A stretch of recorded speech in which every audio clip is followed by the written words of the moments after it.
Hello and welcome to Lunatic Reviews. You don't have to like me, 'cause I don't like you. You're too beige and I need black and blue. I want it black and blue. It tastes like whiskey and cigarettes. So who's it gonna be? Who's gonna be next? On the street is I'm out of control. But that's 'cause I am, 'cause I'm fucking rock and roll.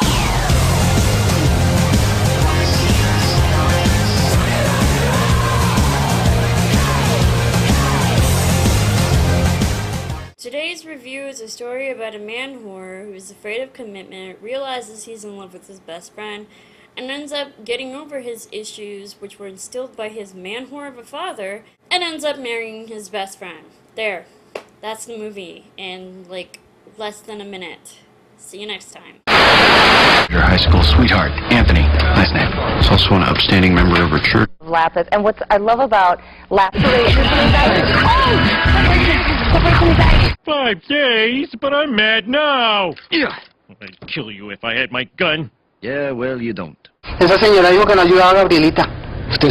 Yeah, that's why lady hates the trap, Aline. Senator John McCain's Twitter page. It goes on in people's minds at offering time in church. Roast beef will warm you up. Who says lunch meat has to be cold? We'll just have to have a couple of days of reshoots. Yep, with the smoking hot onion tartlet. Stung by thousands of bees like Micah, that they should run. But just a half mile. What? You're back? Ugh. Fine. Let's get this over with. This is Maid of Honor, starring the overrated Patrick Dempsey, and if he isn't careful, he's going to become very uninteresting to me. Quickly. I'm not a fan of Grey's Anatomy. Enchanted was a cute movie, as was Sweet Home Alabama. Look at you! You have a baby! In a bar! But he doesn't really strike a chord with me. And it's not that I don't find him attractive, because he's a good-looking guy. I'm not usually drawn to the pretty guys, so he just doesn't do it for me. That and he seems rather blasé. After we see all of the production logos, including one that better live up to its name.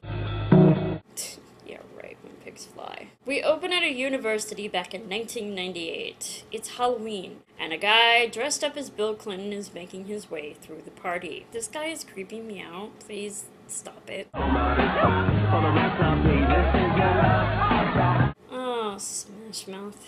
Where did you go? It seems our Clinton guy is headed to a girl's dorm where they arrange to get busy. When he arrives, he strips down and we discover it's Patrick Dempsey. Without even checking if it's the right girl, he climbs into bed and we learn that it's the girl's roommate.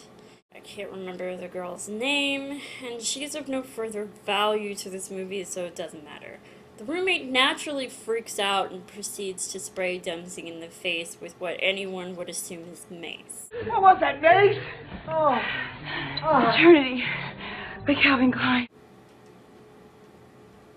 Does she always sleep with a bottle of perfume next to her? That's unusual. It's obviously effective, but still unusual. Don't you just love the cultural references they're making? I want this movie to begin in 1998, but no one will believe it! Well, then let's make some references to what was relevant at the time. The Spice Girls? No. Too obvious.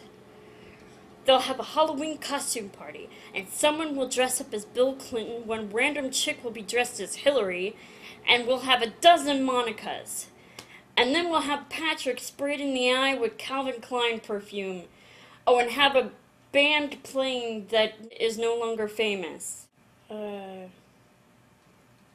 Brilliant! Thank you. After Dempsey explains that he had an arrangement with her roommate, They continue to bicker, which of course means that they're gonna fall in love with each other and get married. Your hands, clammy.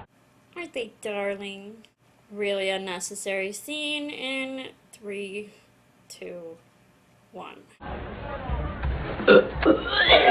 That's my biggest turn on. How did you know? They depart, leaving the girl to puke her guts out, and we then cut to a shot scanning New York. I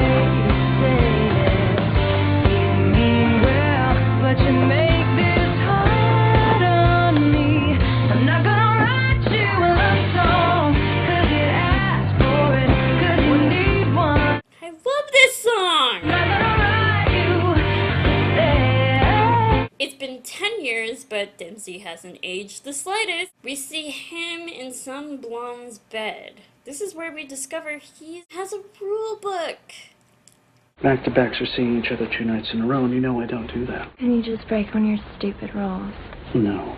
For me. I'm sorry, I don't break the rules. Hooray! He's a whore. How sexy. No offense to Patrick Dempsey, but he just doesn't look like a believable man whore to me. I don't know how to elaborate, but he looks like a knight in shining armor, live happily ever after with type. Now, someone like Charlie Sheen or Colin Farrell, I totally believe. Anyways, he continues on about his day, heading to Starbucks, where he orders the longest, most confusing drink I've ever heard in my life. And a decaf triple grande non-fat extra hot stirred no foam caramel macchiato with whipped cream, extra caramel. We fill that 70% of the way. Brain hurting.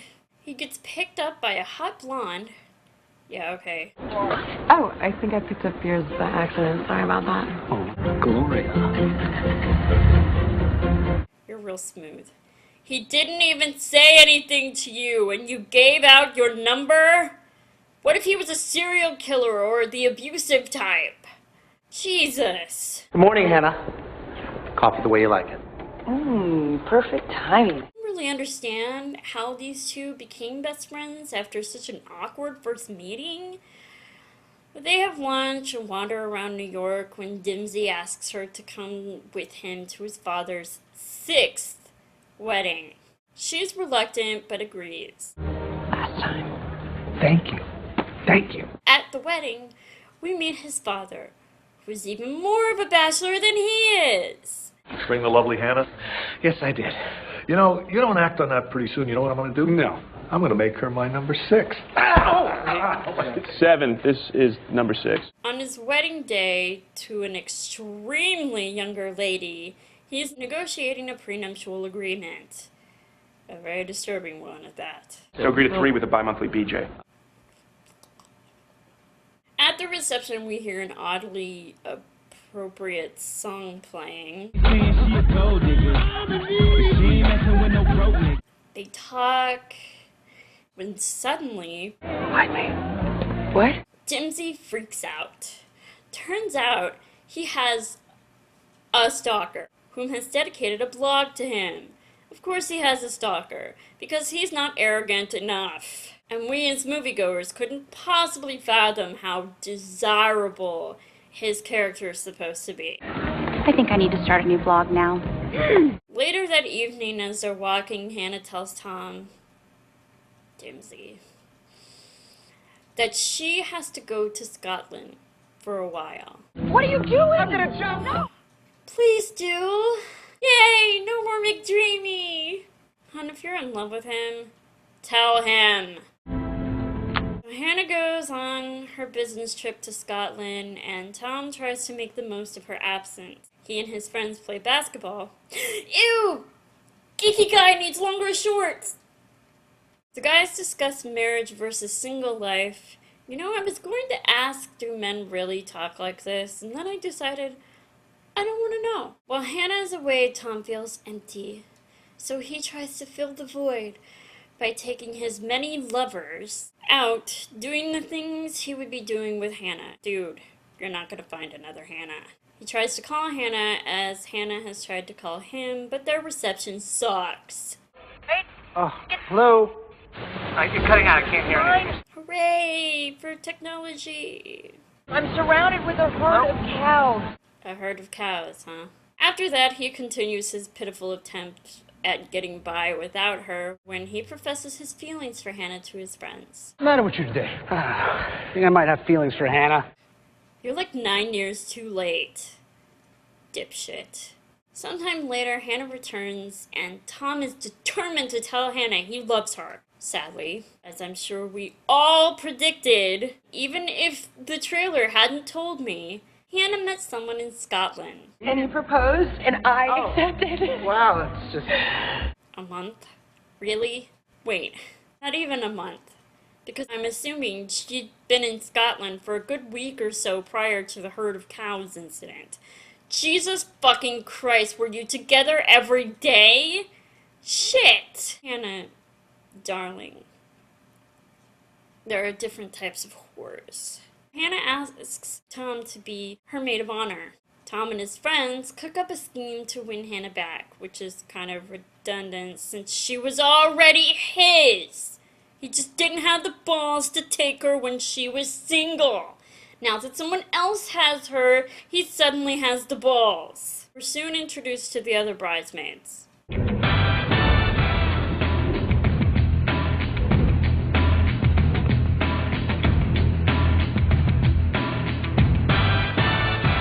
Oh shit. Apparently, one of the girls, the blonde, of course, has a not so pleasant history with Tom, therefore hates him.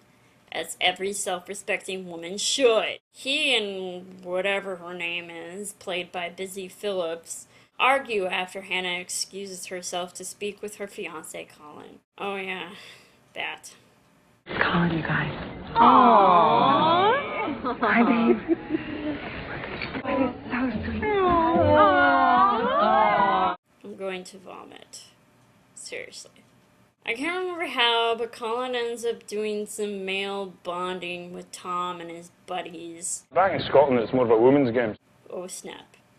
Well, okay, that doesn't really say much anymore since women take part in wrestling and other previously male-dominated sports. Still, that's a pretty cunning blow to the lower regions. Even though Colin's never played before, he catches on quickly and proceeds to dunk the ball in the basket. Every time. That's allowed. Why don't you guys all do it? Yeah, if we could, we would.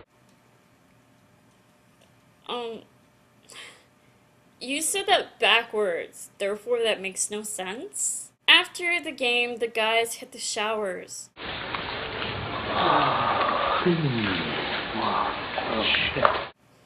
Of course Colin has a huge penis. Why would he be an amazing guy with a small penis? I mean, that just doesn't exist. And by the way, what is the point of the skinny geeky guy? He's not funny, and none of the guys even like him. Why is he there? So Tom takes Colin to the airport, and of course Hannah comes with, and they have a severe makeout session on the curb. What's she gonna do, eat her? Okay. That is funny. Because those are actually my thoughts exactly. Tom and Hannah go to visit the priest that will be marrying Hannah and Colin. And this is where we find out that Colin is a fucking duke. Oh, come on. Are you kidding me? So you're telling me he's a fast learner and great at everything he does. He has a large penis, he's blonde, he's pretty, and of course he's foreign, but he's also fucking royalty? Hollywood. Have you ever heard of the term overkill? Tom is introduced to the priest, pastor, whatever the fuck. As the maid of honor, the pastor assumes Tom is gay. We have many gay and lesbian members of the congregation. Which would be funny, and should be funny. But it's more painful and awkward. Especially since neither Hannah nor Tom attempt to clarify the matter. So it has me thinking that maybe he is secretly gay, and that his boyfriend is the skinny geeky guy everyone ignores. That would certainly explain the character's existence in those scenes. Hell, his character doesn't even have a name. I IMDb'd it. So the priest wants to learn more about Hannah and Colin and begins to ask Hannah simple questions about Colin. Yes, well, enlighten me. Tell me about it. Look, I've been with my boyfriend for a little over a month now, maybe longer. And no, we are not planning on getting married anytime soon, but I could tell you right now, I could answer all these questions without any problems. Hit me. Tell me about it. He's smart, he's charming, he's funny, gentle, and very sweet, patient, understanding, laid back, ambitious, driven, the right kind of aggressive, with a morbid sense of humor and a very nasty mind. Tell me more about him, how you feel about him. Every one of those traits that I just stated are variable attributes to why I adore him, and why he makes my heart flutter with a simple touch.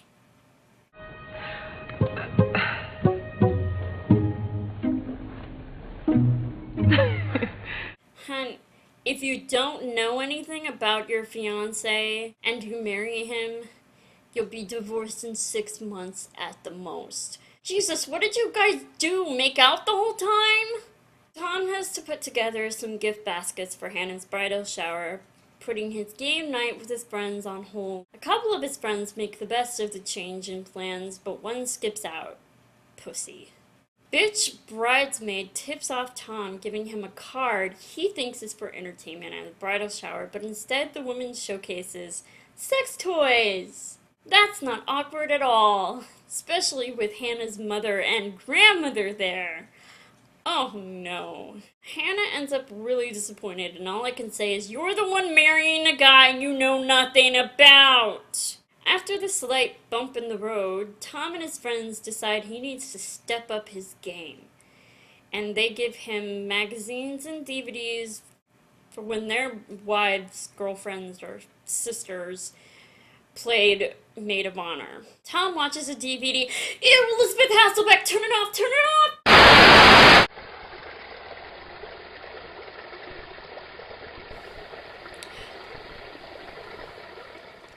That's much better.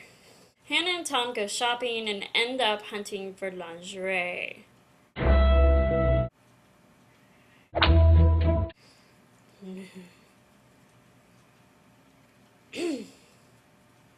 What do you think? Think Colin will like it? After that lovely moment, she informs Tom that she'll be moving to Scotland to be with Colin. Ugh.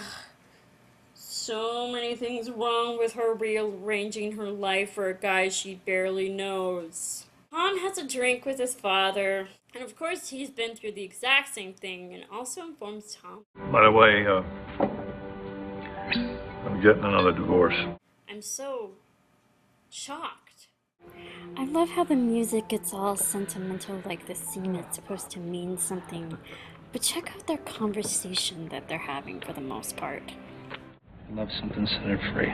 Said by a pussy and used by pussies ever since. Casablanca. Bogey puts her on the plane. Pussy. Bogey's a pussy? Big pussy. Maybe he's better for her than me. He's Scottish, he can dunk, he's perfect. Nobody's perfect. Amen. Colin can't possibly be perfect. We move on to Scotland. I feel like I'm watching Braveheart listening to this music. He comes across a pretty dog. What is with him and dog? Love you, please. Cow. At Colin's castle, we suffer a sling of incredibly awkward introductions. How do you do? Oh, hello. Hi. Nice that you could come. How do you do? How do you do?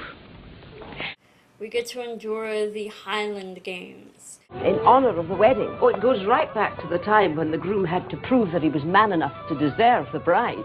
If he didn't win, he didn't get the bride. How primeval. Of course, since she has Colin, who is absolutely perfect, he'll no doubt win this. Hannah's maid of honor! Oh! Nice legs, sweetheart.